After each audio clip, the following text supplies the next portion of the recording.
Friends ನೋಡ್ರಿ ಇಲ್ಲಿ ನಮ್ಗೆ ಗಿಡಗಳು ಅಂದ್ರೆ ಭಾಳ ಇಷ್ಟ. ನನಗಂತೂ ಭಾಳ ಇಷ್ಟ. ಅದಕ್ಕೆ ನಾವು ಭಾಳ ಗಿಡಗಳು ಹಚ್ಚೇವಿ. ಇಲ್ಲೆಲ್ಲ ಎದುರು ಜಾಗ ಅದ ನಮ್ಮ ಮನೆ ಇದ್ರೆ, ಅದಕ್ಕೆ ಇಲ್ಲೆಲ್ಲ ಗಿಡಗಳು ಹಚ್ಚೇವೆ ನೋಡ್ರಿ.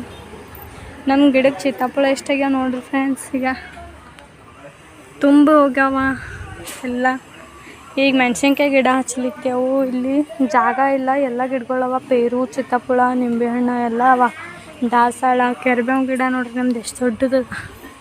ಮನೆ ಎದುರೆಲ್ಲ ಖಾಲಿ ಜಾಗ ಅನ್ಸತ್ತಿತ್ತು. ಅದ್ರ ಸಲುವಾಗಿ ನಾವು ವೇಸ್ಟ್ ಸಾಮಾನು ಬಿದ್ದೀವಿ ನಮ್ಮ ಮನೆಯಾಗೆಲ್ಲ. ಬಕೀಟ, ಡಬ್ಬಿ, ಬುಟ್ಟಿ ಅವೆಲ್ಲ. ಅದ್ರ ಸಲುವಾಗಿ ನಾವು ಚಲೋ ಗಿಡ ಹಚ್ಚಬೇಕು. ಫ್ರೀ ಆಕ್ಸಿಜನ್ನು ಸಿಕ್ಕಂಗೆ ಆಗ್ತದ, ನಮ್ಮ ಪರಿಸರ ಉಳ್ದಂಗೆ ಭೀ ಆಗ್ತದ ಅಂತ ನಾವು ಗಿಡ ಹಚ್ಚತ್ತಿದ್ದೆವು. ನೀವು ಭೀ ನಿಮ್ಮ ಮನೆಯಿಂದ ಯಾವುದೇ ಸಾಮಾನು ಬಿಟ್ಬೇಡ್ರಿ, ಹಿಂಗೆ ಗಿಡ ಅದು ಹಚ್ಚಿರಿ, ನಿಮಗೂ ಚಲೋ ಅನ್ನಿಸ್ತದ. ಇಲ್ಲೆಲ್ಲ ಮ್ಯಾಗೆಲ್ಲ ಡೆಕೋರೇಷನ್ ಮಾಡ್ಬೇಕಲ್ಲತ್ತಿದ್ದೆವು.